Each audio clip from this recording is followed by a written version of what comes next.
Okay, AI. Everyone's talking about it, it's everywhere, and well, it's been around for quite a while, but I guess the explosion is just starting at the moment, and it's going to be underpinning digital transformation for the foreseeable future. The downside, if you like, is everyone knows that it's quite power hungry, and bearing in mind that the IT sector, and I guess data centers in particular, are supposed to be looking at sustainability and net zero roadmaps. AI perhaps isn't the most helpful thing to be dealing with. Just perhaps your thoughts as to whether those two things are compatible or not, I suppose. Yeah, Sawa, do you want to go first? Yeah, I mean, happy to. I guess the first thing to call out is uh, we believe AI can be a force for good. So we see the positive lens to AI. AI has the potential to drive efficiencies and increase productivity. In our own research, BT's own research, we found, or we approximated approximately 8.5 gigatons of CO2 uh, global greenhouse gas emissions could be reduced through the use of technologies, including AI. So we definitely see it as a force for good. But what we do need to make sure is, and I think a lot of the organizations in the sector will need to shoulder some of the responsibility in making sure that AI is used for good and that the environmental considerations are brought in as part of the overall AI strategy and the design of AI. What we do know is, and the research has confirmed that very recently, is energy draw from large language models do consume more energy because they run on GPUs as opposed to standard models, which tend to run on CPUs, and they can, according to the World Economic Forum, use up to 33 times more energy. And then at the same time, we're going to see an explosion in AI-powered devices, growth in data centers to accommodate all of that. And Goldman Sachs recently reported 160% increase in power consumption requirement just for data centers for AI by 2030. So everything in terms of environmental impact can be seen as increasing. So it's really important that organizations who enable the growth of AI, particularly in the ICT sector, provide end users and end customers with frameworks, guidance, and technology that can ensure that there are no barriers to deploying AI in a sustainable way. Maria, I don't know if you'd like to add to that. Yeah, I think it's a hugely important question, and it's one why we came together in the first place, right? We are recognizing that ourselves and other businesses are asking how can we balance AI and sustainability, and we know that we did a survey about 6 out of 10 organizations that were participating are concerned around how AI will potentially compromise the environmental efforts that they are already having in terms of sustainability. If you allow me, I want to take a little bit of a step back because this conversation around AI and sustainability is sort of fueled by two macro trends that we are seeing at the moment, which is the sort of the tech transformation that is so much driven by the AI and the accessibility of now also generative AI as well. And then the other one is the climate and sustainability. And those transformations are complex by nature, and they will be for any organization. But the way we sort of tend to look at it is how can you look at AI in terms of its footprint, so its environmental impact, but also the handprint of it. So how does it have a societal positive impact? And we really truly believe that sustainability is an integral part of the success for AI. It's not an either-or discussion. It's two sides of the same coin, and we see that when this conversation is combined, it creates massive benefits. For us, it's a business imperative in terms of how we are using sustainability and in driving our organization, and it's a key tenet of how we are operating. So it's coming back to basically our purpose of creating a technology that drives human progress. So we definitely see it as a combined conversation more than anything. And although it's obviously incredibly difficult, if not impossible, to do the sort of the sums required. You sort of suggested basically that whatever the downside of AI in terms of the power increase, the plus side, all the things, the ways in which it'll, if you like, save power usage, and by like we're meeting up here as opposed to trogging off to London or wherever else we might meet up. So, etc. You think that the sort of pluses for AI outweigh the minus, or at least there's a fairly neutral sort of end result between those two? Is that right? Yeah, I think if most companies are making pragmatic business decisions today, right? And I think if they are using the same mindset to AI, you will naturally also see derived sustainability effects, because you're starting to asking yourself, what should we be using AI for? How do we then right size it? And how do we put it into operation organization so we get the most benefits from it? And when you start to look at that, there will be a natural energy conversation around AI as well. And therefore, these components will be brought back into the same conversation. Okay, and the reason we're talking today specifically, I guess, is because Dell and BT, you've developed together a 5-point plan in terms of helping organisations sustainably adopt and run Gen AI. I guess it'd be good to just walk through those 5 points. I think the first one is, I guess, establishing your carbon baseline. So I guess that's the sort of classic. If you don't know where you're starting from, you don't know what the progress. But please talk us through that. But no, you're exactly right. Like if you cannot really change what you don't know or what you don't measure. And coming from the IT world and how we help customers is usually, no matter which project we're working on, is around establishing a baseline. In this sentence, we are now talking about including carbon and energy usage as a really important factor as well. So that's why establishing this first step of knowledge is very much the crucial part of it, because from there you can start to make decisions around KPIs and how you are moving forward, and potentially also highlight what areas can we improve on and where should we really sort of take our first priorities. And this involves the entire digital value chain, if you will. So from the manufacturing, the transportation, the end of life, how we're taking it back, and then very much when we talk about AI workloads, GenAI workloads, the usage within the data center, the power and cooling that's involved with that, and then the network including as well. So identifying these areas and understanding what is my starting point is really where we want what we've seen has been a success for a lot of customers. And I will say this because you hit on it really nicely, right? But we cannot know everything to begin with, and we may not have exact data. The whole point is to get started. So using estimated data, maybe be aware of the assumptions that's been used, is providing a very valuable starting point, no matter what, to begin the work. And it also then aligns into some of the regulatory elements that we're starting to see, for instance, from the UK in terms of the data reporting that's coming from 2025. So there are these ways of starting to understand your baseline. And then I think the exercise is becoming, how do you then implement real tools to measure your power consumptions as you move forward, so you get the actual data and you can start to use that rather than maybe the ones where you have maybe 10 points of assumptions around it. And just maybe follow up, I mean, is it too simplistic to say that if you, whatever your baseline, it should only from that point onwards go downwards, or bearing in mind, as you say, there's maybe some guesstimations going on, you shouldn't necessarily beat yourself up in the short term as to where it goes, but I don't know, over a period of sort of 18 months, 2 years, if it's not going down, then something's potentially not working with the plan. Is that fair to say? That would be how we would love it, wouldn't it? Unfortunately, what we saw, which was really clear when the energy crisis that happened a few years back. So the emissions factors, so when we talk about sustainability and energy and carbon emissions, those are actually two different things. So your energy usage might go down. That would be naturally also potentially a cost saving to the business.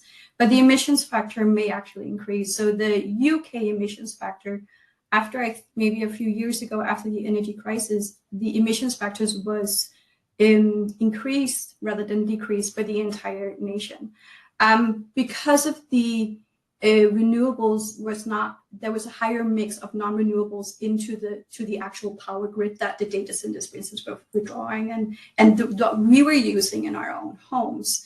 So that's where this conversation is. This is where the complexity adds to it, isn't it? That we are controlling what we operate in our own business, but who we are working with in terms of power suppliers and how they are delivering, what kind of mix they're delivering into our facilities and data centers has a huge value as well. And that discussion is very much part of discussing this as well. Okay, and in terms of the second of in terms of the 5 points, we move on to sustainable architecture, which yeah, be good to understand what that is and the impact that that can make. Yeah, and it seems a little bit fluffy, doesn't it, Jill? It's embed sustainability across your infrastructure, and what does it mean? And for customers, there are many different ways to do so. We are seeing customers establishing the carbon baseline and energy usage first, and then they move into what can we then do next as part of scoping out project, as part of procurement exercises. Some are doing this at the exact same time. Now, coming from Dell and the world that we are living in, our world evolves around the hardware and solution that supports these types of workloads. So when we are helping customers, we're looking at how can we help them modernize and deliver more efficient, energy efficient servers and storage solutions that maybe have a high level of data reduction technology with it. So the intelligence that sits within the solutions we are delivering.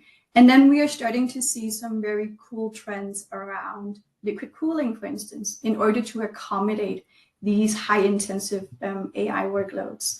And I think a really good example is the Cambridge University that's deployed the UK's fastest AI supercomputer on Dell servers. And they're using direct liquid cooling technology in order to provide a much more efficient and cost-effective solution compared to traditional air-cooled systems. So there are different ways around of looking at this.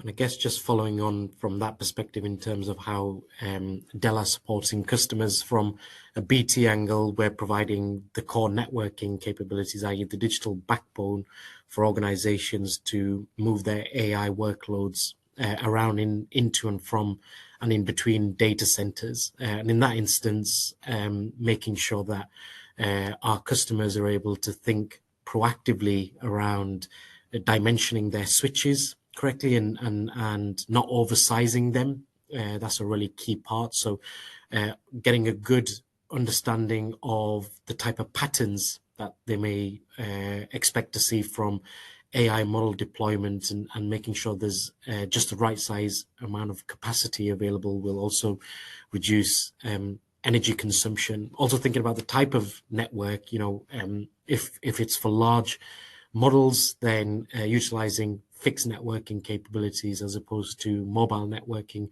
capabilities is more efficient. And then same for the way the architecture is built for networks. So rather than everything in terms of AI training and running AI and inferencing, which is in between, being run fully in the cloud.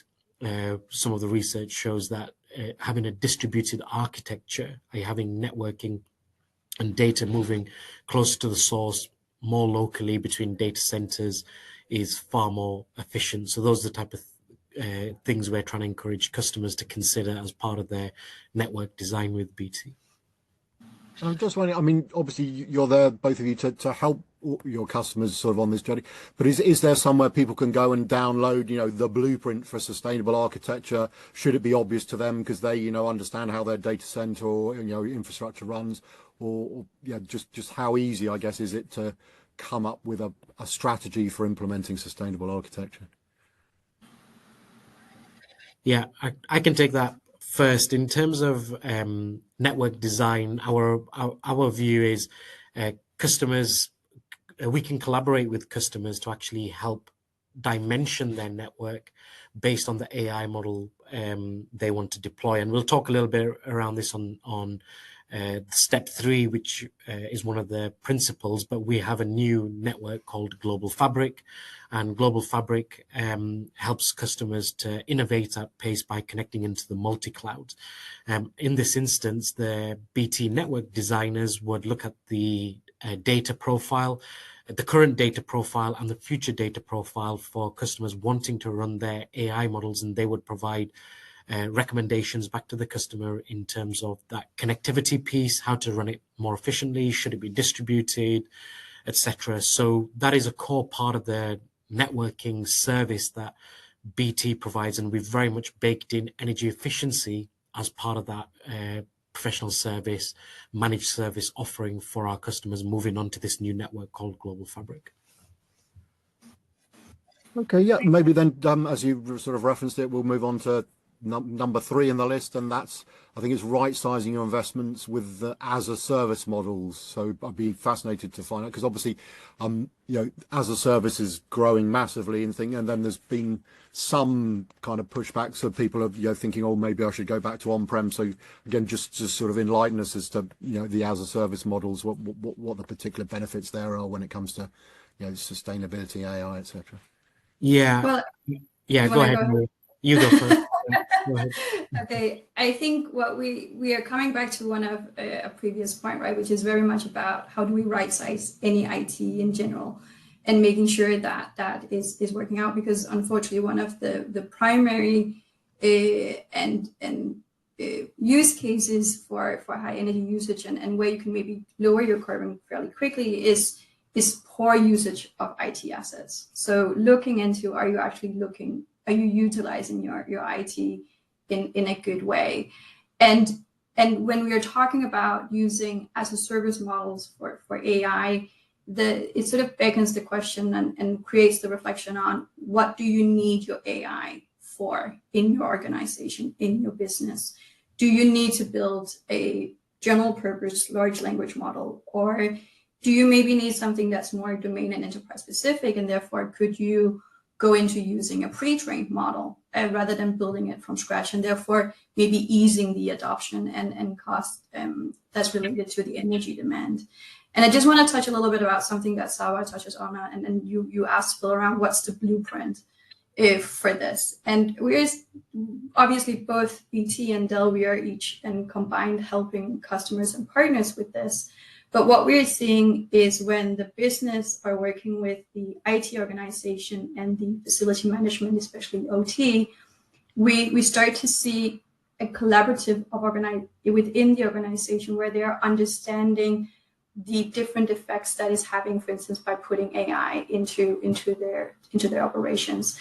Because carbon emissions from an AI perspective is more or less directly impacted, like factors around the type of hardware and how efficient that particular hardware is. And to Sarwar's point of they're running on whether they're running on CPUs or GPUs, the number of training this model will be doing, the duration of it, the time, and therefore driving the energy from the grid, and therefore the mix of actually coming into the data centers. So what we are seeing is customers who are already interested in a multi-cloud strategy, working with us and with BT, they have opportunities to not only make sure they have the right assets and the right IT available to them for hosting and deploying AI workloads at the right time. It has these derived benefits in terms of reducing overpriced capacity, or actually in the way the amount of what we are manufacturing, so the e-waste is also getting a benefit from this. So looking into these as a service models in a more nuanced way actually has multiple benefits. Yeah, and I guess just to add to that, the way we'd see as a service is increased flexibility, and in the case of AI, flexibility is going to become a really important parameter, particularly as the way the models are developed evolves over time. And we've just seen that a couple of days ago with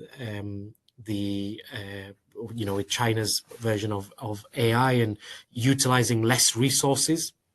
If you go with a fixed infrastructure model, then over time, if your model adapts and it doesn't require as much resources, it could have a cost implication in terms of having those fixed resources, but also it's consuming more power, particularly when you don't require it. So the flexibility piece is really important. Spinning up resources as and when you need it is a core part of as a service as well. So for us, that goes back to the point around global fabric, and on the networking side, making sure that customers can connect into different data centers or different regions only when they require, or certain certain cloud providers for certain AI models. You don't need to be connected all the time to every location. So it's about retaining that flexibility, and that's what Global Fabric, for example, provides our customers. Okay, and you mentioned there the word location, and I think that nicely brings us on to point 4, which is location, location, location. So I'm interested because obviously there's different ways of interpreting that as to where maybe your data centers sit, how close you are to your applications, etc. So please tell us what you're talking about when you know, stressing the importance of location in this situation. Yeah, maybe I can start, Maria, and then you'd like to build on that. But I'll go back to a point Maria made earlier, which was around energy reduction doesn't necessarily equate to carbon emissions reduction. So organizations are really going to have to think carefully around where they deploy their AI models, and that could mean where the data center resides, if that's where their model is being trained and run. So that UK example, COVID, where the grid carbon intensity, the intensity factor increased rather than decreased, even though energy consumption was going down, is a prime example of that. So having a really good understanding of the emissions factors and across the different regions is one important parameter. But another one that we recommend to our customers is, going back to your point, you know, do we believe that AI overall will have a net benefit if we think about its overall impact, but then the impact it can have?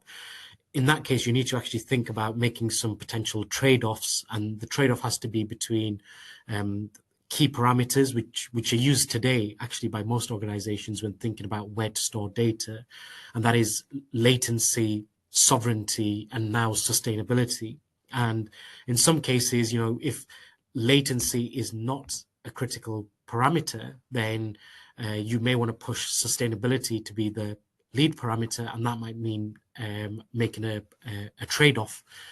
And maybe that trade-off in terms of latency, a few milliseconds, depending on the AI model of the application, is perfectly acceptable. But for most organizations to get to a position where they're considering those trade-offs, they really need to get under the skin of what are they using those AI models for?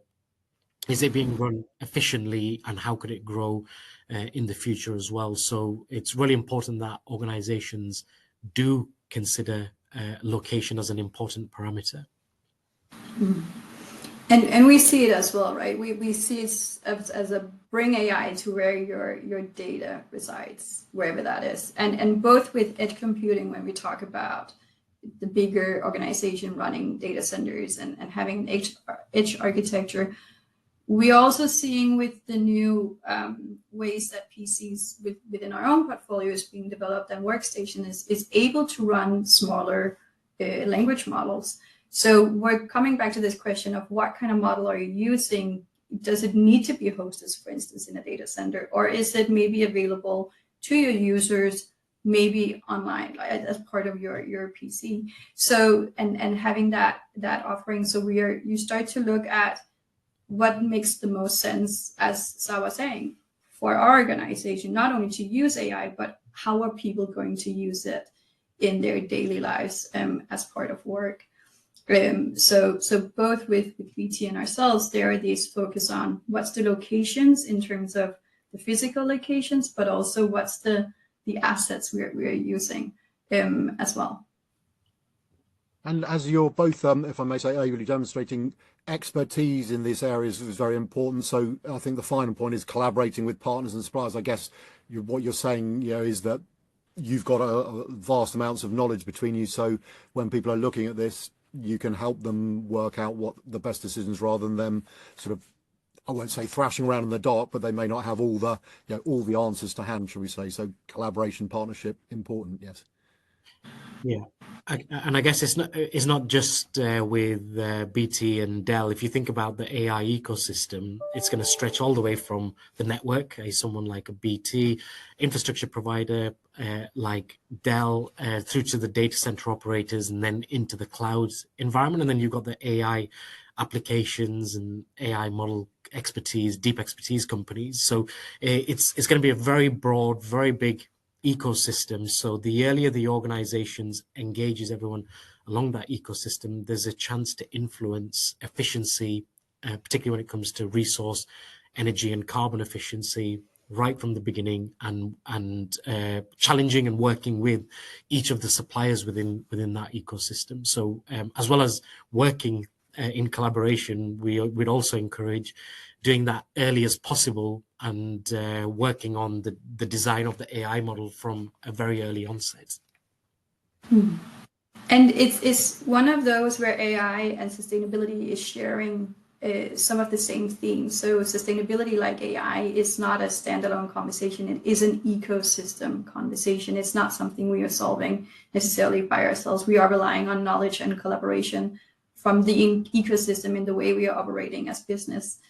And we are seeing that a high number of in our surveys, I think it was 78%, are saying that they're relying on their technology vendors to have transparent and sustainability goals and really demonstrate the accountability across those. So that also means when we are providing solutions to our customers to utilize AI, this is an aspect that naturally comes into it.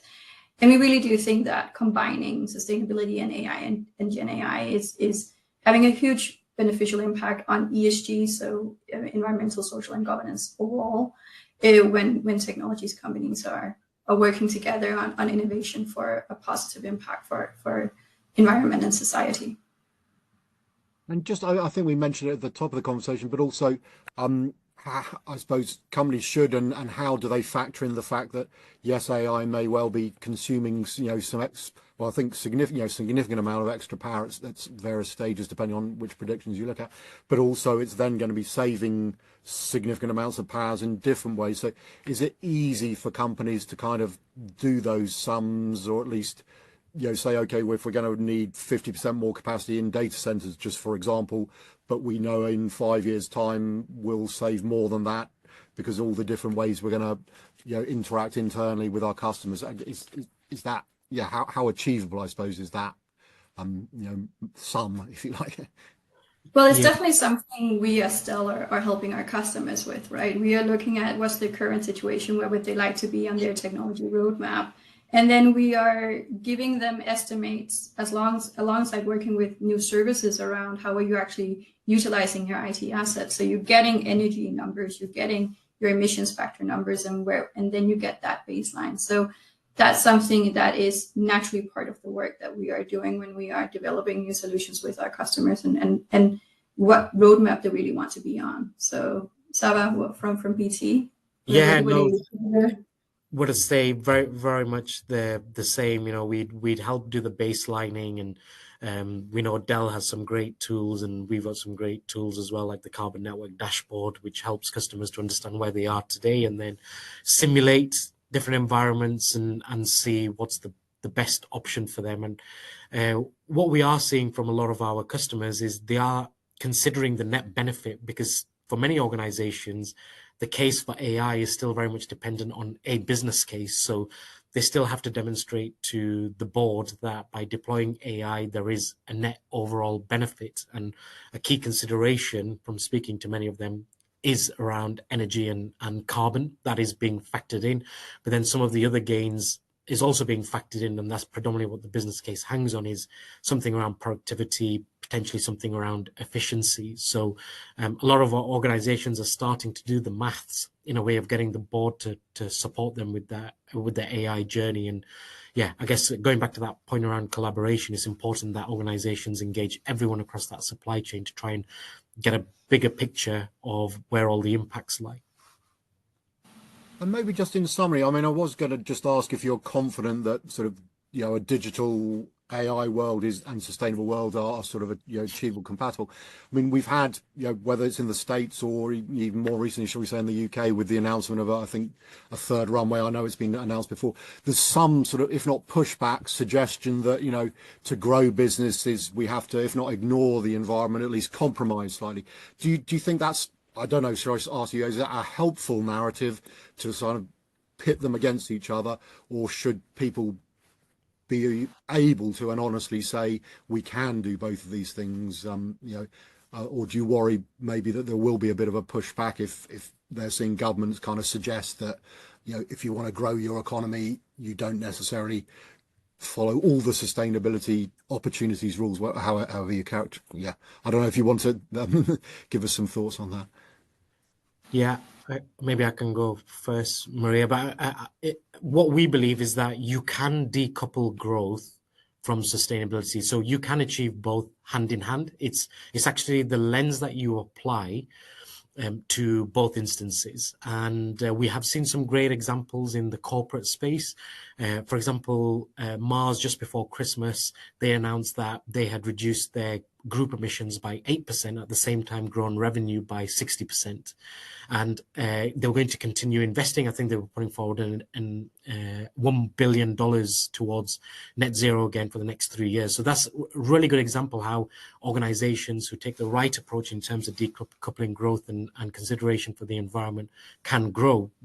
So what does that actually mean, and what needs to be considered for organizations? And I think it comes down to innovation. This is a great moment for innovation, because if we accept the challenge that everyone can benefit from AI if deployed in the right manner, then we also have to shoulder the responsibility in terms of the impact it can have. And therefore that should fuel innovation. And we are starting to see pockets of really good innovation coming up. So Maria referred to liquid cooling. That's only emerged over the last few years in terms of the needs and the growth of data centers and trying to continuously drive energy efficiency. We've seen some announcement by data operators around direct air capture for data centers, a very new topic, utilizing waste heat from data centers for local district heating systems, like powering swimming pools and so on. So I believe we will see an innovation approach, and I think there'll be increased pressure which will drive that anyway. So for example, going back to the announcement a couple of days ago around DeepSeek and the amount of resources it's consuming in comparison to other AI providers, they claim that they're using far less resources, far less intensive in terms of energy, because they're using less GPUs. In that instance, that's going to come from innovation. So that will now force other providers of that technology to think about how they provide infrastructure in a way that is far more efficient, because that will be the new currency. Because with efficiency, most times there's also a cost benefit, either for the end user or for the infrastructure operator. So I think I'm really positive about it. I think it's about the mindset, and we will see more innovation in the coming years that help balance both of those. Yeah, and we're seeing the same things, right? When I wouldn't worry potentially too much about the narrative, and yes, there are regulations and they're looking at maybe simplifying, but businesses have already invested both in AI and sustainability, and these are a long-term operational risk. There is a very different conversation to this around that particular area. But what we've seen very, very hands-on is when businesses have introduced sustainability and efficiencies as a measurement or KPI for their business cases in part of scoping projects, sustainability becomes a change driver for a number of reasons. One is the individuals in the workforce tend to have a sort of more tangible feeling of, we are trying to make this place a little bit better. And you suddenly are able to go home and speak to your family about how many houses or cars you've saved driving around the world for one day. So suddenly you're getting a language in a different way.